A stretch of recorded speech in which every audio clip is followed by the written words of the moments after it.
అందరం కలిసి తలా ఒక చెయ్యేసామంటే వంట తొందరగా అయిపోతుంది. పదండి, మొదలు పెడదాం. అమ్మీ, ఇంకా ఈడ మనమెందుకు? పద పోదాం, పద. అత్త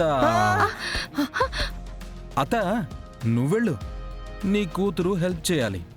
నా కోసం కాదు, నీ నియోజకవర్గ ఓట్ల కోసం, నీ ఎమ్మెల్యే సీటు కోసం.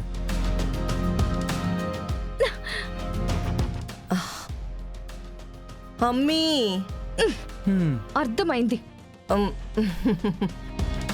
మాయ్యా, మన ప్లాన్ ఏంటి మాయ్యా ఎలా బిడ్చుకొట్టింది? దరిద్రుడు కాలు పొయ్యిలో పెట్టినా కాలవు మండవు అంటారు. నిజమే, దానికి నిర్వచనం నువ్వే. మాయ్యా, నోర్మీరా.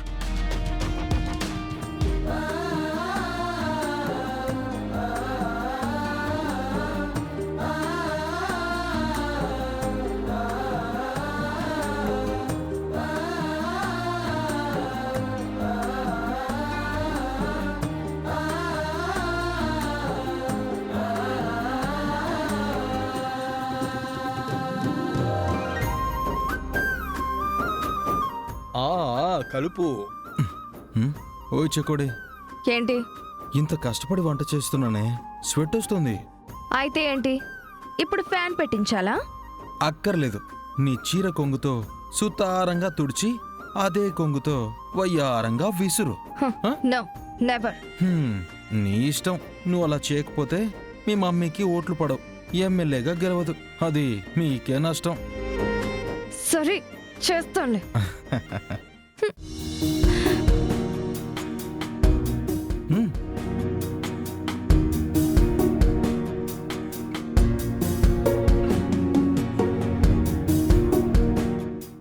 బాగా తుడు మ్యాగీ.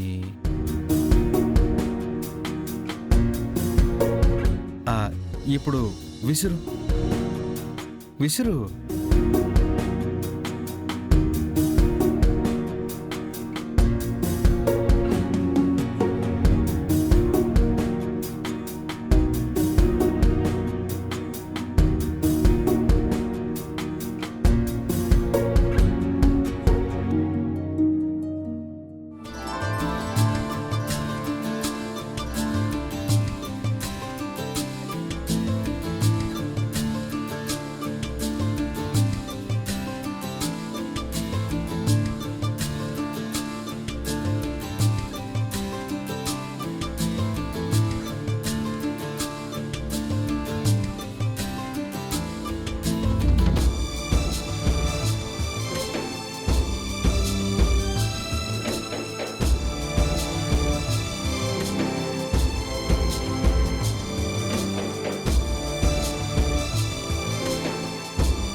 ఓటేయండి, నాకే ఓటెయ్యాలి.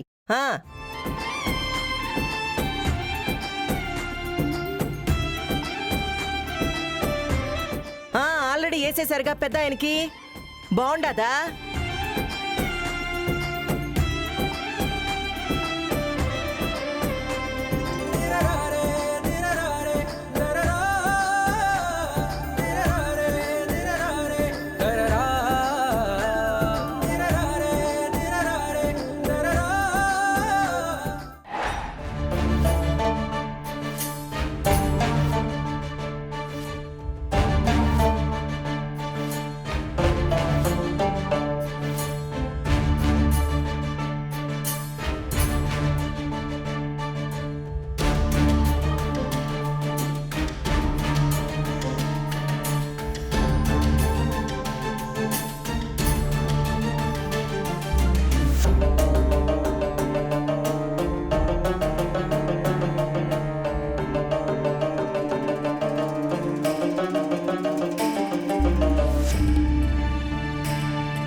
కృష్ణవేణి నన్ను గుర్తుపట్టిందా ఏంటి?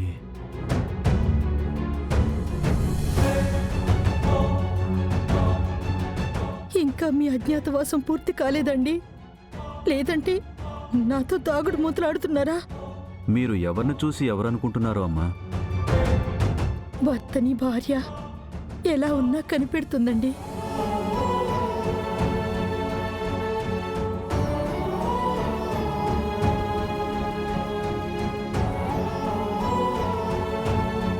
ఇంకా ఇంకా ఎన్నాళ్ళండి ఈ దూరం? తప్పదు కృష్ణవేణి, ఇంకొన్నాళ్ళు ఈ దూరం తప్పదు. కోమాలో ఉన్నాను. ఈ మధ్య స్పృహొచ్చింది.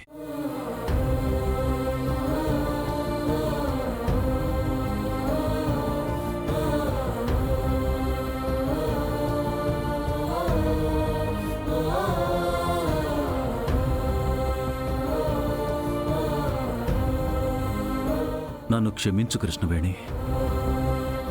భార్యగా నేను నీకు ఏమీ చేయలేకపోయాను, నా కూతురికి ఏమీ చేయలేకపోయాను. కానీ త్వరలోనే భార్గవ్ నాయుడిని చంపింది ఎవరో నేను కనుక్కుంటాను.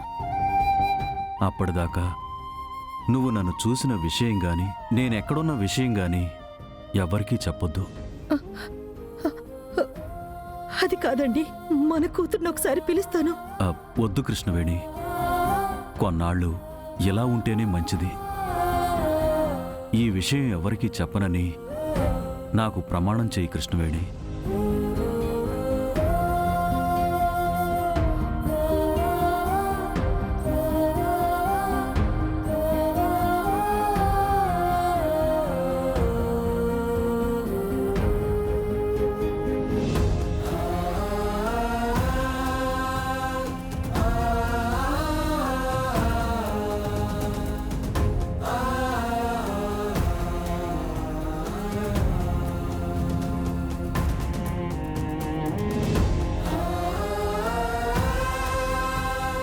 సరే కృష్ణవేణి, నేను వెళ్ళొస్తాను.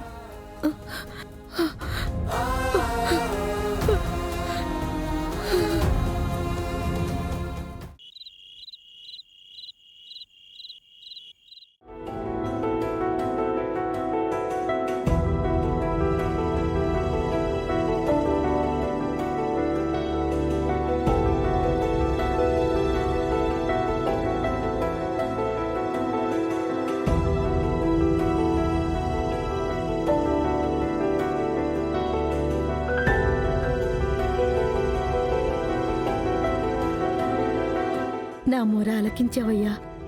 నువ్వున్నావని నిరూపించావు.